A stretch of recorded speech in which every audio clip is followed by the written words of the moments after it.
আমাদের দেশের সব চেয়ারম্যান সাহেবরা যদি, এমপি সাহেবরা যদি রাতের বেলা হাইটটা হাইটটা তার প্রতিটা ওয়ার্ডে ওয়ার্ডে যদি এইভাবে গরিব দিকে দিকা তাদের হক আদায় করে দিত, মানুষের সঙ্গে যদি একেবারে ফ্রি ভাবে চলতো, হ্যাঁ, আমরা তো বুডের সময় এলে একটা টুপি মাথা দিয়া দেখবেন রাস্তায় আলে আসসালামু আলাইকুম, ভালো নেই, কেমন আছে, অনেকদিন পরে দেখছি আপনারা, কেমন আছে, বাপ লয়, আশ্চর্য লাগে আমার কাছে।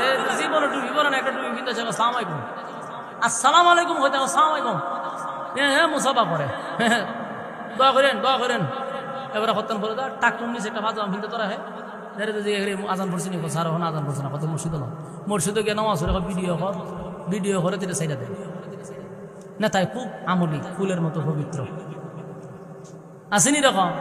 আমার কথা হলো, তুমি সারাটা বছর জনগণের সাথে থাকো, বুটের সময় তোমার বাড়িতে আসতে হবে না, জনগণ তোমার নিয়ে ভোট দিয়ে যেরকম নেতা আমাদের দরকার। তুমি বছরে একবার এসে আসসালামু আলাইকুম বলবা, ইতাতে ফাইজলামি করো, জনগণ বুঝে। তুমি সারাটা বছর প্রত্যেকটা মানুষের হক আদায় করো, তাদের পাশে থাকো, তাদের বিপদে সুখে দুঃখে সব সময় পাশে থাকো, এমন নেতাই তো মানুষ চায়। তুমি যে কোনো দলের হোক, তুমি জনগণের পক্ষে কাজ করো, বুড়ার জন্য তোমার চিন্তা করতে হবে না। মানুষ সৎ লোক চায়, মানুষ ভালো মানুষ চায়, ভালো মানুষ পায় না। এখন তুমি বিচারও বইবা, এক কান দিয়া দিছে একটা বেনসন সিগারেট আর 1000-2000 টাকা, বাস তুমি টাস করে বিচার ঘুরে নিলা। অসহায় মানুষেরা বিচার ভানা আর বিত্তশালীরা বিচার লয়ে বাড়ি যায়। এই যে তুমি বৈষম্য করতেছ, এটা এক সময় আপনি আমার জন্য কাল হয়ে দাঁড়াবে, ঠিক কিনা বলেন? কিন্তু উমর, উনি জনগণের হক নষ্ট করে না, এই জন্য জনগণই উনার পাহারাদার, উনার অন্যভাবে পাহারাদার নিয়োজিত করতে হয় না, জনগণরা তো উনার পাহারা দিতেছে। তো হযরত উমরের শাসন আমলটা ইহুদিরা খুব ভয় পাইছে। রাসূলের যুগ তো চলে গেল, এরপরে কার গেল? আবু বকরের যুগ গেল, কোনো সুযোগ করতে পারছে না। উমরের যুগ পর্যন্ত ইহুদিরা খুব ভয়ে ছিল। যখন হযরত উমর দুনিয়া থেকে বিদায় হয়ে গেল, এবার আসলো কে? উসমান। উসমান রাদিয়াল্লাহু তাআলা ছিল অত্যন্ত ভদ্র, নম্র, লাজুক প্রকৃতির একজন মানুষ, মানে খুব লজ্জিত হয়, উনি খুব ভদ্র মানুষ। ওই যে ইহুদিদেরকে মদিনার থেকে বিদায় করে দিল, ইয়াদ আছে নি? কথা হয় না? এরা হইল যে এতদিন ধরে আমরা চেষ্টা করতেছি যে মুসলমানরা এত বিজয় লাভ করে কিভাবে, আর মুসলমানরা যেখানে যায় সেখানেই বিজয় লাভ করে, এটার কারণটা কি? আল্লাহ রাসূলের পর থেকে নিয়ে উমর পর্যন্ত খালি তারা গবেষণাই করছে, গবেষণা করতে করতে করতে করতে একটা জায়গায় গিয়া তারা ক্লু পাইছে যে হ্যাঁ, মুসলমানরা যেখানে যায় না বিজয় হয় কেন, মুসলমানদের এত জয় জয় কেন? তার একটাই কারণ হলো মুসলমানদের মধ্যে একতা আছে। বলুন কি আছে? একতা আছে।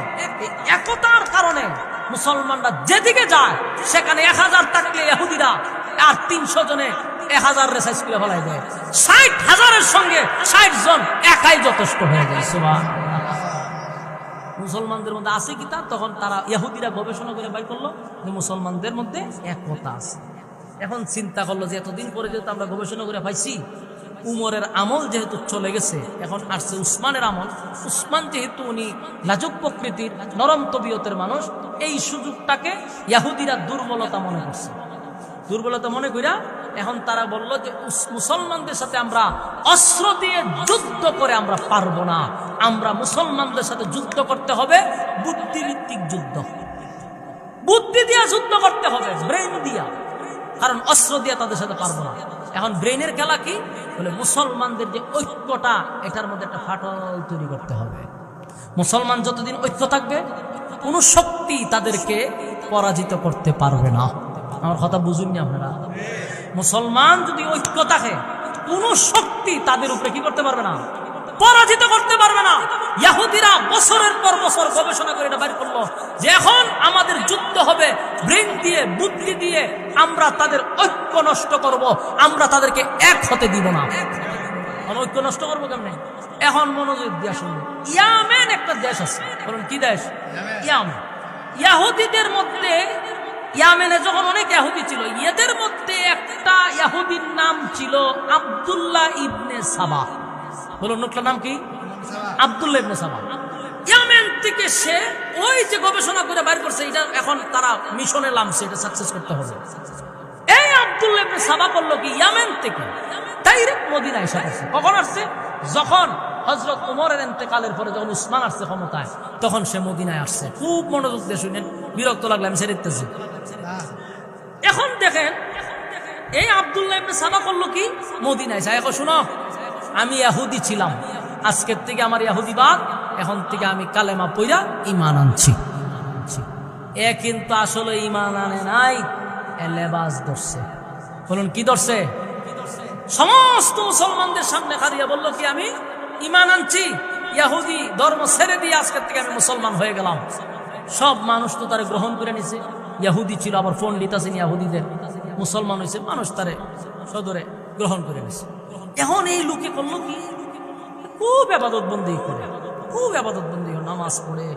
মানুষ রাস্তা দিয়ে গেলে মসজিদে দেখে এই লোকটা মসজিদে, আরে এত ইবাদত করে রে, এত নামাজ তাসবিহ, নামাজ, কোরআন শরীফ তেলাওয়াত, মানুষের সঙ্গে আখলাক চরিত্র, মানুষ মুগ্ধ হয়ে গেছে। বড় নাকি তা, এই লোক তো কামেল লোক। মানুষ চিন্তা করতে লাগলো যে ইহুদি ধর্ম ছাড়ার পরে সে এতটা আল্লাহ প্রেমিক, নবী প্রেমিক হয়েছে, তার আস্তে আস্তে ভক্ত তৈরি হয়েছে। কথা বুঝতেছে? ভক্ত তৈরি হয়েছে। কেমন ভক্ত হয়েছে? লোকটা ইবাদত বন্দেগী করে, যে সময় যা দেহে ইবাদতের মধ্যে, তাও কোনো কথা হয় না, কোথাও গল্প করে না, একা একা থাকে। বিশাল একটা ভক্ত তৈরি হলো যে না, এই লোক তো খুব কামেল লোক, মানুষ তার সম্মান দেয়, ইজ্জত করে। হে আব্দুল্লাহ ইবনে সাবা তো মূলত মুসলমান না, সে মানুষের সিম্পিতি অর্জন করার লাগিয়া এই বেশটা ধরছে। মোটামুটি সে সাকসেস, মানুষ তার ভক্ত হয়ে গেছে।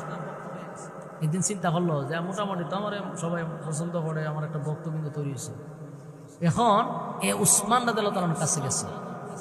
দেখেন মিশন কিভাবে বাস্তবায়ন করে। উসমান রাদিয়াল্লাহু তাআলার কাছে সে গেছে, গিয়া সরাসরি বলল যে হুজুর ভালো আছেন? আমার চিন্তা নেই।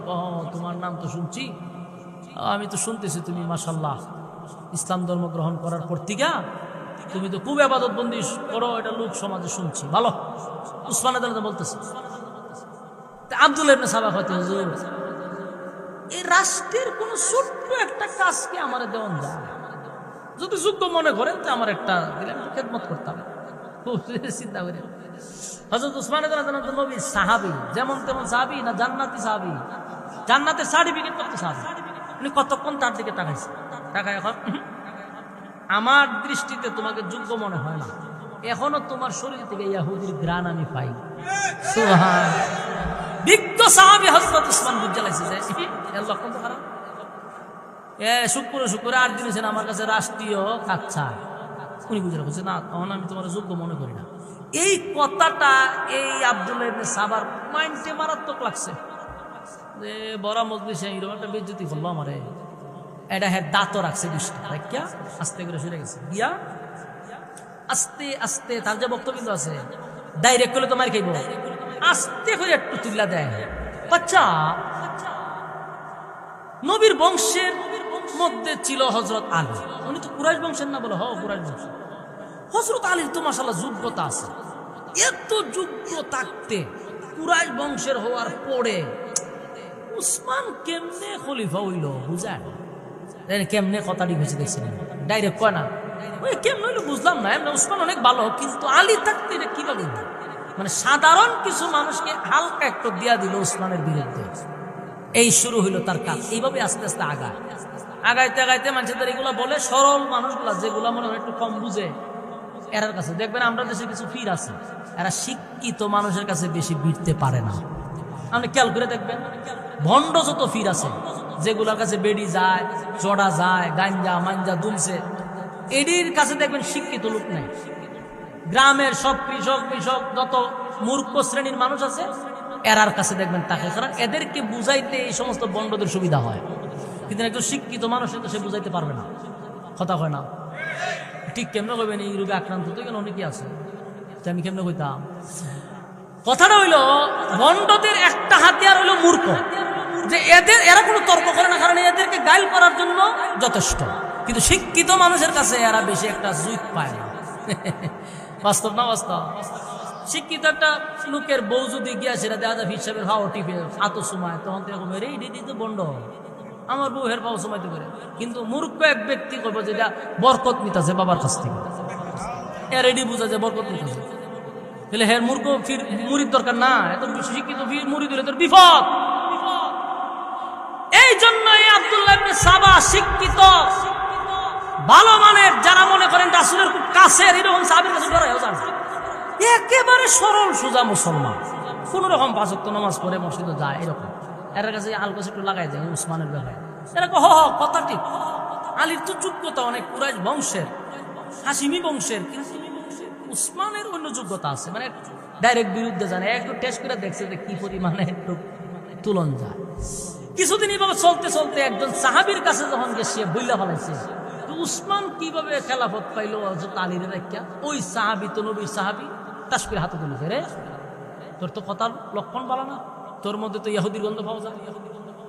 সুবহানাল্লাহ। এরে তুই, তোর মধ্যে তো লক্ষণ খারাপ, ইহুদির গন্ধ পাওয়া যায়, কারণ উসমানের বিরুদ্ধে তুই মানুষের কাছে কি বলতে চাস? বুঝালেছে রে, আমার তো কাহিনী ধরে লিছে, আস্তে করে শুনে গেছে। এই সাহাবী দৌড়ে গেছে উসমানের কাছে, হুজুর লক্ষণ খারাপ, এই আব্দুল্লাহ ইবনে সাবা আপনার বিরুদ্ধে মানুষকে উস্কাইতেছে। হযরত উসমান হলে এই লোক তো ফিতনা করবে, আমার কাছে তো আর ছিল, তারা মদিনাতে বের করে দিল, রাষ্ট্রীয়ভাবে তারা মদিনাতে বের করে দিয়েছে। আপনারা কিতা মনে হচ্ছেন ঘটনা শেষ না, এই যে কি ম্যাজিক খেলা খেলতেছে, একটু মনোযোগ দিয়ে শুনে।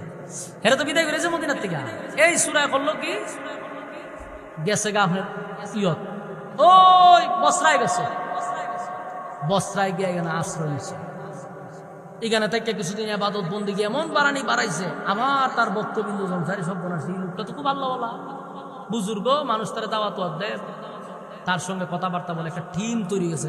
আসরের পরে নামাজ পড়ে কিছু ওয়াজ নসিহতে পড়ে মানে সব বনাস কামেল ফির। এরপরে এই বক্তাদের কাছে আস্তে করে আবার একই কথা, আচ্ছা হযরত আলীর মতো এমন যোগ্য ব্যক্তি থাকতো, উসমান খেলাফত পাইল কিভাবে? এই কথাগুলি আস্তে আস্তে মানুষের কাছে তুলে ধরবে। বসরার যিনি গভর্নর ছিল, কোন ক্ষেত্রে ওনার কান পর্যন্ত হচ্ছে যে এই লোকটা জনসাধারণের কাছে উসমানের বিরুদ্ধে কথা বলতেছে। গভর্নর তারা ডাক দেন, হলে রে তোর লক্ষণ তো ভালো না, তুই যে ফিরাগি দেখাস, অতিভক্তি সুরের লক্ষণ, বের বসরাত থেকে বের করে দিচ্ছে, রাষ্ট্রীয়ভাবে বের করে দিচ্ছে, ভিসা তোর জন্য বন্ধ। হে করলো কি, কুফায় গেছে, কুফায় গিয়ে এখানে আবার আস্তানা করছে, আবার ইবাদত বন্দেগী শুরু হয়েছে, তাহাজ্জুদ, নামাজ, জিকির, আজকার মাঝে দেখো, বাপ রে বাপ, বহুদিন পরে এক হুজুর পাইছি আমরা, গিয়ে আসরের পরে বয় মাঝে করে, হুজুর আপনাদের যতক্ষণ বইতে শান্তি লাগে, তে ফুটু দেয় মানছে এর কাছে আয়ে, কিছুদিন পরে কয়, আচ্ছা আমার একটা অঙ্ক মিলে না, বলে কিতা হুজুর অঙ্ক মিলে না করে, আলীর মতো একটা যোগ্য লোক থাকতে উসমান কিভাবে খেলাফত পেল বুঝায় না, তো কিছু লোক এটা কথা ঠিক এই রাস্তা ফিরে কাছে আনে, এরকম একটা জনসাধারণের কাছে তার একটা জনপ্রিয়তা। এই খবরও আস্তে আস্তে গভর্নর কাছে গেছে যে হ্যাঁ তো টিম তৈরি করতে, লক্ষণ তো খারাপ। কুফার গভর্নর হয়ে এর আরো দূরে বের করে, এর কুফার থেকে বের করে দিচ্ছে, কুফার থেকে বের করছে বলে হনে করবো গীতা, হে গেছে গা আমের ওই ইয়তে, এখান থেকে প্রথম গেছে আপনার বসরা, এরপরে গেল কুফা, এখন গেছে ওই ইয়ামেনে, আবার ইয়ামেনে গেছে। এখানে যাওয়ার পরে আবার একই অবস্থা শুরু করছে, আবার দল গঠন হয়েছে, আবার ওখানকার গভর্নর জানছে, আবার বিদায় করছে। ঘুরতে যেখানে যায় এখানে জুতার বাড়ি খায়, এরপর আবার বিদায় করে চইলা গেছে। আবার যখন সব সাইড থেকে বের করে দিল, সব সাইড থেকে এরপরে গেছে কই জানেন, মিশর। কোথায় গেছে? মিশর গেছে, কারণ এর কোনো আনার রাখে না, মিশর গেছে। মিশর যাওয়ার পর এর মিশন বাস্তবায়ন শুরু করছে, এর যে অরিজিনাল মিশন, ইগানো গিয়া দেহে আগের থেকে উসমানের বিরুদ্ধে কিছু লোক আছে, এখন আর ভালো হয়েছে না, এখানে গিয়ে আগের থেকে উসমানের বিরুদ্ধে লোক রেডি, অহন তো মাগার হে তারও সুযোগ পাইছে যে এখন কি আমার কাজ সাকসেস হবে। এখানে বিশাল কাজ করা শুরু করছে, প্রথমে ইবাদত বন্দেগী বাড়াইছে, এরপরে মানুষের কাছে আস্থা জন্মাইছে, এরপরে কাজ শুরু করছে। মানুষের কাছে কি হয়, এটা কি হয় না, এটা তো কথা ঠিক, উসমানের যুগ থেকে তো আলীর যোগ্যতা বেশি। বিশাল একটা টিম তৈরি করে নিচ্ছে। মিশরের গভর্নরের কাছে যখন খবর পৌঁছে গেছে যে এ লোক বালানা এরকম করতেছে, বাইরে বের করে দেয়, এর মিশর থেকে বের করেছে। কিন্তু একটা কথা জানবেন, মিশর থেকে যখন বাইরেছে এখন আর একা না, এখন আর এই শয়তানি করতে করতে বিশাল একটা টিম তৈরি করছে। আপনারা কোন যত বড় বন্ডই হোক, বন্ডর মরিদান আছে না নাই? বন্ড একটা টিম তৈরি করছে কিনা? আমি দেখতারি না বন্ড বন্ড করতেছি, কিন্তু বন্ড আমি করতে করতে লোক তৈরি করে লেছে। কথা কেন? বন্ডদের লোক আছে না নাই? এই যে নুরা ভাগলা যে একটা আছে, বুঝে দেখেছে, এটা তো খ্রিস্টান ছিল, তার ছেলে খ্রিস্টান, সে খ্রিস্টান ছিল, তার যে কবর দিছে দেখছেন নি? স্বাভাবিক না? কফিনের ভিতরে কবর দিল, সবকিছু স্পষ্ট ভিডিও আমার পেজে ঢুকিয়ে দেখবেন, আমার ফেসবুক পেজে সমস্ত ডকুমেন্টারি একত্রিত কইরা প্রথম সারির গণমাধ্যমের কিছু তথ্য তুললে আমি ছাড়ছি, সব ডকুমেন্টস আছে দেখবেন। এত কিছু জানার পর আমাদের দেশের কিছু বাউল মার্কা কিছু বক্তা আছে না, এরা আল্লাহর ওলি বানাই দিছে। তা আমি এটা নিয়ে বেশি আশ্চর্য হচ্ছি না, কারণ এরার যত আল্লাহর ওলি সবগুলো এইরকম এই নুরা ভাগলার মতো নয়, সবটি নুরা ভাগলার মতো নয়। এরা তো এর থেকে বেশি বড় আল্লাহর ওলি হওয়ার কথা না। এই নুরা ভাগলার মতো লোকরে এরা ওলি মাইনা বিশাল কিছুরির আয়োজন করে, এরা বানালিছে আল্লাহর ওলি। তো নুরা ভাগলার যে এত বিরুদ্ধে আমরা করতেছি, এরাও কিন্তু একটা বক্তবৃন্দ কথা হয় না, এরা বিশাল টিম আছে তো। হ্যাঁ, আব্দুল্লাহ ইবনে সাবা বকর সক্কর করতে করতে বিশাল টিম তৈরি করেছে। এবার এক হয় আমি একা না, এই টিম লইয়া হ্যাঁ আবার গেছে কুফায়, জানতে বিদায় করছে। কুফাতে তার কিছু লোক ছিল, একটা ঘনিষ্ঠ বক্তব্যের ভাইও, এখান থেকে কিছু লোক লইছে, গেছে বসরা, এখান থেকে কিছু লোক লইছে, বিভিন্ন জায়গায় কিছুদিন থাকছি, এখান থেকে লোক লইছে, লইয়া বিশাল এক বহল লইয়া এর টার্গেট মদিনায়। আবার গেছে মদিনায় 3 মঞ্জিল দূরে গিয়ে বসে। যুবক ভাইরা, সেখানকার গভর্নর হলো উসমান রাদিয়াল্লাহু তাআলা আনহু, একজন জান্নাতি সার্টিফিকেট প্রাপ্ত সাহাবী। নবী নিজে বলছেন উসমান জান্নাতি, এতে কোনো সন্দেহ নাই। নবীর 2টা মেয়ে তার কাছে বিবাহ দিছে। রাসূল বলেন আমার যদি আরো থাকতো আরো দিতাম। উসমান 2টা নূরের অধিকারী। যুবক ভাইরা, এই উসমানের বিরুদ্ধে আব্দুল্লাহ বিন সাবা বিশাল একটা টিম তৈরি করলো। কথা ইয়াদ রাখবেন, সে কি আসলে মুসলমান না মুসলমানের বেশ ধরছে? মুসলমানের বেশ ধরে মুসলমানদেরকে একত্রিত করে সে মদিনায় গেল, গিয়া বলতেছে শোনো, আলীর মতো যোগ্য লোক থাকতে আমরা উসমানকে খেলাফতে থাকতে দিব না, রাষ্ট্র চালাইতে দিব না। চিন্তা করছে, ইহুদিদের প্ল্যান দেখছে। মনোযোগ দিয়ে শুনেন, মূল টপিক কি ছিল? মুসলমানদের ঐক্য নষ্ট করা। বলুন কি নষ্ট করা? এবার উসমান রাদিয়াল্লাহু তাআলা মদিনার গভর্নর, মদিনার রাষ্ট্রনায়ক এই আব্দুল্লাহ ইবনে সাবা তার বিশাল বাহিনী লইয়া জুমার নামাজে উপস্থিত হইছে। আগেই বইলা দিছে, জুমার নামাজে যখন উসমান খুতবা দিবে রে, আমরা চতুর্দিক দিয়া দাঁড়ায়া যাব, উসমানের বিরুদ্ধে আমরা বিদ্রোহ শুরু করে দিব। নাউজুবিল্লাহ। হযরত উসমান রাদিয়াল্লাহু তাআলা শুক্রবার জুমার দিনে মিম্বরে দাঁড়াইয়া জাতির সামনে যখন প্রেসিডেন্ট ভাষণ দিতেছিল, আব্দুল্লাহ বিন সাবা ইশারা দিছে তার বক্তবৃন্দরা দাঁড়াইয়া চতুর্দিক দিয়ে হই আল্লাহ শুরু করছে আর বলল, আপনাকে আমরা খলিফা হিসাবে মানি না। নাউজুবিল্লাহ। একটা হন্ডগোল লাগাই দিল। হযরত উসমান রাদিয়াল্লাহু তাআলা তো ছিল নরম তবিয়তের মানুষ, উনি লাজুক প্রকৃতির মানুষ। এই অবস্থা দেখে উনি বেহুশ হয়ে গেছে। যে ঘটনাটা কি? চোখ খুলে দেখে উনি ওনার ঘরের মধ্যে, আর চতুর্দিক দিয়া ওনাকে বন্দি করে রাখছে, গৃহবন্দী। আর আব্দুল্লাহ ইবনে সাবা কত ব্রেনি লোক, যখন হজের মৌসুম আসছে, বড় বড় সাহাবীরা সব গেছে হজে, আম্মা জান আয়েশা হজে, সব সাহাবীরা যখন হজে গেছে, এই সুযোগটা সে হাতে নিছে। এই সুযোগে হযরত উসমানকে চতুর্দিকে গৃহবন্দী করে রাখছে। গৃহবন্দী করিয়া হযরত উসমানকে হত্যা করার জন্য প্ল্যান করছে। হযরত আলী তখনও হজে যায় নাই। আলী খবর পাওয়ার সাথে সাথে ওনার 2টা সন্তান হযরত হাসান রাদিয়াল্লাহু তাআলা, হাসান রাদিয়াল্লাহু তাআলা, হুসাইন রাদিয়াল্লাহু তাআলা, 2 জন সন্তানকে পাঠায়া দিল। হযরত উসমানের বাড়ির প্রধান গেটে তরবারি দিয়া দাঁড় করায়া রাখছে। এই আব্দুল্লাহ বিন সাবার গোষ্ঠীর লোকেরা বহুদিন পর্যন্ত, 15 দিন, 20 দিন, 40 দিন পর্যন্ত উসমানকে এক ফোঁটা পানিও পান করতে দেয় না। হযরত উসমান পানির পিপাসা পাগল পাগল হয়ে হয়ে গেছে রে। হযরত উসমান এত পিপাসা, ঘরের মধ্যে ওনাকে গৃহবন্দী করে রাখছে, খাবার দেয় না, পানি দেয় না। আমরা কারবালার ঘটনা শুনছি, এই কারবালার ঘটনা শুনে কত মানুষ মাতম করে চিল্লাচিল্লি করে। এটা তো ছিল রে 3 দিনের ঘটনা।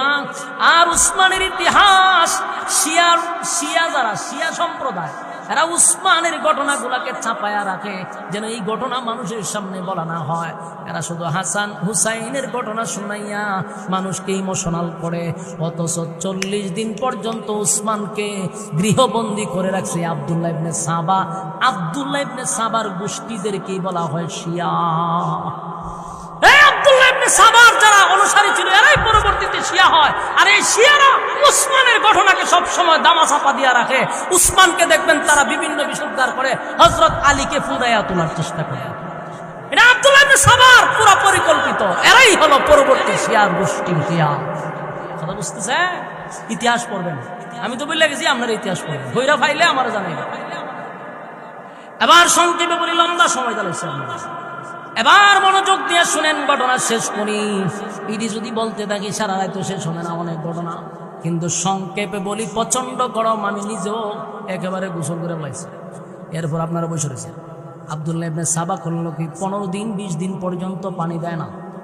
হযরত উসমান জানালার পাক দিয়া বলে, এ মদিনার মানুষ, এই যে তোমরা যেই কূপের পানি পান করো, তোমরা কি ভুইলা গেছ আমার নবী মসজিদে নববীর মধ্যে দাঁড়ায়া বলছিল, কে পারবি রে এই পানির কূপটা মদিনাবাসীদেরকে দান করে দিতে?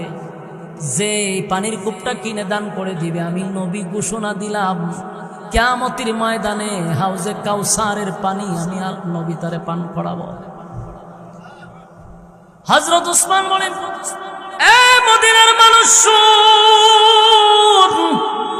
মদিনার কারো ক্ষমতা ছিল না 1 টাকা দিয়া সেই কূপটা ক্রয় করে মানুষকে বিলাইয়া দিবে। আমি উসমান সেদিন টাকা দিয়া কিনে এই কূপ মদিনার মানুষকে দান করে দিছি। আমার টাকার কিনা কূপের পানি তোমরা সবাই পান করো। আর আমি 20 দিন 25 দিন ধরে পানি না পান করে আমার কলিজা শুকায়া গেছে। একটু পানি কি আমি উসমানকে দেওয়া যায় না? হৃদয় বিদারক ঘটনা। আব্দুল্লাহ বিন সাবা চতুর্দিক দিয়ে ওনার বাড়ি গৃহবন্দী করে রাখছে।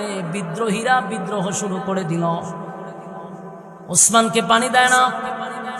এই ঘোষণা শোনার পরে নবীর একজন স্ত্রী হাফসা রাদিয়াল্লাহু, নবীর একজন স্ত্রী উম্মে সালমা নামক একজন নবীর স্ত্রী ছিল।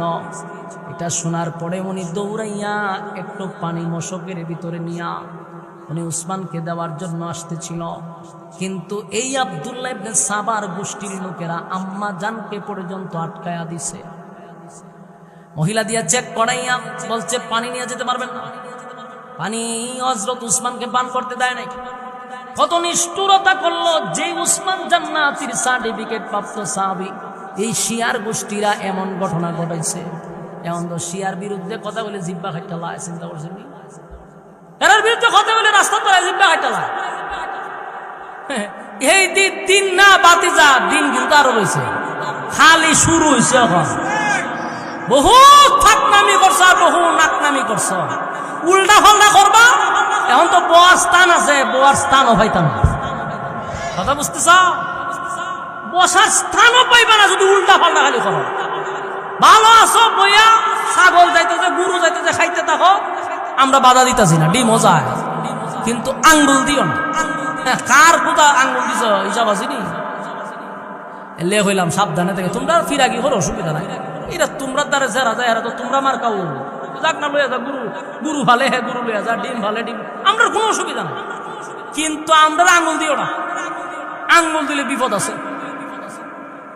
আমার যুবক ভাই, আব্দুল্লাহ ইবনে সাবা হযরত উসমানকে পানি পান করতে দিল না। হযরত উসমান 40 দিন হয়ে গেল। একদিন স্বপ্নে দেখে হযরত আবু বকর ডান দিকে, হযরত উমর বাম দিকে, রাসূল মাঝখানে। হযরত উসমানের কাছে আইসা বলল, উসমান একটু পানি পান করো। সুবহানাল্লাহ, বাড়ি দিয়া বলে উসমান স্বপ্নে দেখতেছে পানি পান করো। হযরত উসমান রাদিয়াল্লাহু তাআলা আনহু পানি পান করলেন। স্বপ্নের ভিতরে নবী উনাকে পানি পান করাইলেন। উসমান স্বপ্নের ভিতরে পানি পান করলেন, আর নবী বলেন, উসমান এই পানি পান করে রোজা রাখবা, আর শীঘ্রই তোমার সঙ্গে আমাদের ইফতারি হবে। উসমান রাদিয়াল্লাহু তাআলা ঘুমতে জাগতে হয়েছে। উনার বিবি করলো কি, স্বামীর এই অবস্থা দেখা পারি নাই, জিব্বা টিব্বা শুকিয়ে গেছে, মরার অবস্থা। স্ত্রী আর সহ্য করতে পারছে, উনি ঘর থেকে বাইরেছে, বাইরিয়া কোনো কিছু দিয়ে পানি আনলে তো চেক করে, তাই মুখের ভিতরে পানি নিছে।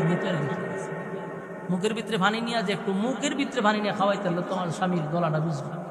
কিন্তু এই আব্দুল্লাহ ইবনে সাবা কত বড় পাষণ্ড! এই দাজ্জাল সেদিন হযরত উসমানের বিবির মুখ পর্যন্ত চেক করে পানি ভালো হয়েছে, ভিতরে পানি নিতে দিছে। ভিতরে আইসা উসমানের বিবি কান্না শুরু করছে। তখন জিগা কান্দো কেন? একটু পানি আপনার জন্য নিয়ে আসছিলাম। বললো যে না, আমি তো পানি পান করবো না, আমি তো পুরা আমার পেটে পুরা পানি আছে, আমার কোনো পিপাসাও নেই। বললো কিভাবে? বলে রাত্রের বেলা আমাকে রাসূল নিজেই পানি পান করাই গেছে, আর আমার এখন কোনো তৃষ্ণা নেই, আর আমি কিছুক্ষণের ভিতরেই হয়তো বা রাসূলের সঙ্গে ইফতারি করবো। সুবহানাল্লাহ। উসমান বুঝতে পারছে আমি শাহাদাত বরণ করবো, আজ কি করবো? রাসূল বলছে ইফতারি করবো, তাহলে আজকের ভিতরে আমার শাহাদাত হবে। দেখেন সামনের দরজায় হযরত হাসান এবং হুসাইন, ওনারা দুইজন দাঁড়াইছে যেন আব্দুল্লাহ ইবনে সাবার লোকেরা ওনাকে হত্যা না করতে পারে। আব্দুল্লাহ ইবনে সাবার লোকেরা কি করলো, পিছন দিক দিয়ে ওয়াল টপকাইয়া ঢুকছে। ঢুকিয়া হযরত উসমান রাদিয়াল্লাহু তাআলা কোরআন শরীফ পড়তেছিল ইফতারের আগ মুহূর্তে, পিছন দিক দিয়ে ওনাকে তরবারি দিয়ে আঘাত করছে, ওনার বডির থেকে মাথা আলাদা করছে। উনি কোরআন শরীফ পড়তেছিল, কোরআনের মধ্যে রক্ত গিয়া পড়ছে। তখন উনি যে আয়াতটা পড়তেছিল এটা হলো ফাসায়াকফিকাহুমুল্লাহ, জালেমদের জন্য আল্লাহই যথেষ্ট। সুবহানাল্লাহ। এই আয়াতও পড়তেছে আর রক্ত গিয়ে এই আয়াতে পড়ছে। এই জন্য পৃথিবীতে যারা শাহাদাত বরণ করছে তাদের জন্য কোনো সময় সাক্ষী হয় তরবারি, কোনো সময় হয় কোনো মাঠ সাক্ষী হয়, অমুক সাক্ষী হয়, আর একমাত্র উসমানের শাহাদাতের সাক্ষী হাসরের মাঠে আল্লাহর কোরআন নিজেই দিবে। হযরত উসমানকে হত্যা করল। ভাইরা আমার, এই যে উসমানকে হত্যা করলো খেলাফত, এরপর থেকে নিয়ে আজকে এই 12টার পর পর্যন্ত আজ পর্যন্ত পৃথিবীতে আর মুসলমানের ঐক্য হয় নাই। এই ঐক্য নষ্ট করছে আব্দুল্লাহ ইবনে সাবা, মুসলমানদের ঐক্য নষ্ট করছিল হযরত উসমানকে হত্যা করার পরে, শাহাদাত বরণ করার পর থেকে আজকে পর্যন্ত আর মুসলমানদের মধ্যে ঐক্য হইল না, হবে না। কথা বুঝতেছেন? এই ইহুদিরা মাস্টার প্ল্যান করে মুসলমানদের ঐক্য নষ্ট করছে, মুসলমানদের ফাটল সৃষ্টি করছে। এই জন্য আজকে মুসলমান জায়গায় জায়গায় মার খাইতেছে, একটাই কারণ, মুসলমান ঐক্য হতে পারে না। যতদিন মুসলমান ঐক্য ছিল গোটা পৃথিবী মুসলমানের পায়ের নিচে ছিল। সুবহান। বলুন আমরা ঐক্য হব ইনশাআল্লাহ। মাসলাক যার যার, দিন ইসলাম সবার, কথা হয় না? যার আকীদা যেমন তা, আমার এখানে কোনো অসুবিধা নাই। আপনি দাঁড়াইয়া কিয়াম করেন, আপনাকে দাঁড়াইতে দেওয়া দরকার, আপনি দাঁড়াইয়া করেন, আমার কোনো অসুবিধা নাই। আপনি বুকে হাত বাঁধেন, বুকে হাত বাঁধেন, আমার কোনো অসুবিধা নাই। নাভিতে হাত বাঁধেন, আমার কোনো অসুবিধা নাই। কিন্তু ইসলামের জন্য, কোরআনের জন্য আমরা এক হতে হবে, কথা হয় না? আপনার পীর একরকম, আমার পীর আরেক রকম, আপনার তরিকা একরকম, আমার তরিকা একরকম, আমার কোনো অসুবিধা নাই। কিন্তু আপনি যদি আল্লাহ এক মনে করেন, নবী এক মনে করেন, কোরআন যদি ঠিক থাকে, তাহলে আপনার সাথে আবার ঐক্য হওয়ার দরকার। আকীদা যেমন তেমন, যার যার আকীদা সে লালন করবে। খারুইয়া ক্যাম করলে কি আর গুনাহ হইব? গুনাহ হয়? গুনাহ না। তুলে সে খারু রইছে, খারুইতে দেন, অসুবিধা কি? তা ক্যাম করছে নবীর মহব্বতে, তারা অসুবিধা নাই। শিরকি কথা না বললেই চলছে, তারা অসুবিধা কি? তা এখন যদি একজন বইয়া থাকে, তারা বইতে দেন, অসুবিধা নাই তো। এটা নিয়ে কেন ভাই গোতাগুতি করবো? আমার প্রশ্ন এটা, এটা নিয়ে গুনাহ গোতাগুতি কেন করবো? আমরা ইসলামের জন্য সবাই এক হব। রাজি আছি ইনশাআল্লাহ? কারা কারা রাজি আছে হাত তুলে দেখান। মাশাআল্লাহ, মাশাআল্লাহ। এই হাত তুলে রাখেন না, লামান করেন। এই বলে ইনশাআল্লাহ আমরা ইসলামের পক্ষে আছি, মাদ্রাসার পক্ষে আছি। সবাই কি মাদ্রাসার পক্ষে আছেন? বিসমিল্লাহ খন কয়ে ফরওয়ার্ড ঢুকাই দেন, ঢুকাই দেন। যার যতটুকু আছে মুনাজাতের আগে কিছু দিয়া মুনাজাত করলে মুনাজাত কবুল। তকুনা যত বাধা, যত জোর সাইক্লোনে, রাসূলের পথে মোরা চলবই। আসকুনা যত বাধা যত জোর সাইক্লোনে রাসূলের পথে মোরা চলবই চলবই এ জীবনে বাজি রেখে দিনের নিশান মোরা বাংলার আকাশে উড়াবই মোরা কামানের মুখোমুখি দাঁড়িয়ে মোরা কামানের মুখোমুখি দাঁড়িয়ে আল্লাহু আকবার বলবো আসকুনা যত বাধা যত জোর সাইক্লোনে রাসূলের পথে মোরা চলবই চলবই চলবই এ জীবনে বাজি রেখে দিনের নিশান মোরা বাংলার আকাশে উড়াবই আমাদের দেহে বহে জিহাদি রক্ত প্রাণে প্রাণে বিপ্লবী ঝংকার তাকবীর তাকবীর বাতিলের মসনদ কত ভেঙে করেছি যে চুরমার কত ভেঙে করেছি যে চুরমার কত ভেঙে করেছি যে চুরমার এই শির অবনত আল্লাহর কাছে শুধু নয় কোনো তাগুদের কাছে শহীদ কাফেলা নিয়ে যাব জানি একদিন মকসুদে মঞ্জিলে পৌঁছে মকসুদে মঞ্জিলে পৌঁছে মকসুদে মঞ্জিলে পৌঁছে আমাদের ছোট হৃদয়ে আমাদের ছোট হৃদয়ে রাসূলের প্রেম ছবি আঁকবো আসকুনা যত বাধা যত জোর সাইক্লোনে রাসূলের পথে মোরা চলবই আওয়াজ দিতে চলবই জোরে চলবই এ জীবনে বাজি রেখে দিনের নিশান মোরা বাংলার আকাশে উড়াবই কালেমায়ে শাহাদাতে জপে জপে আমরা বেরিয়ে পড়েছি পথে পথে কেদো না মাগো যেতে দাও পীরিমা শায়েখদের সাথে পীরিমা শায়েখদের সাথে কথা হন ঠিক নেই তা আওয়াজ দি না আওয়াজ না দিলে গজলটা কেমন হইতো কইছা আরো জোরে কইতে আওয়াজ দিতেব আওয়াজ ছাড়া এই সমস্ত বিপ্লবী সঙ্গীত কোয়া যায় না কালেমায়ে শাহাদাতে জপে জপে আমরা বেরিয়ে পড়েছি পথে পথে কেদো না মাগো যেতে দাও পীরিমা শায়েখদের সাথে পীরিমা শায়েখদের সাথে বেদিনের পাঞ্জায় বিশ্ব মুসলমান কান্নায় বাংছে নীল আকাশ আমরা পোটাবো হাসি মাজলুমানের মুখে বুকে জোর তুলেছে বিশ্বাস বুকে জোর তুলেছে বিশ্বাস পৃথিবীরে আমানিশ্বাস পৃথিবীরে আমানিশ্বাস সত্যের আলো দিয়ে টোটাবো আসকুনা যত বাধা যত জোর সাইক্লোনে রাসূলের পথে মোরা চলবই চলবই এ জীবনে বাজি রেখে দিনের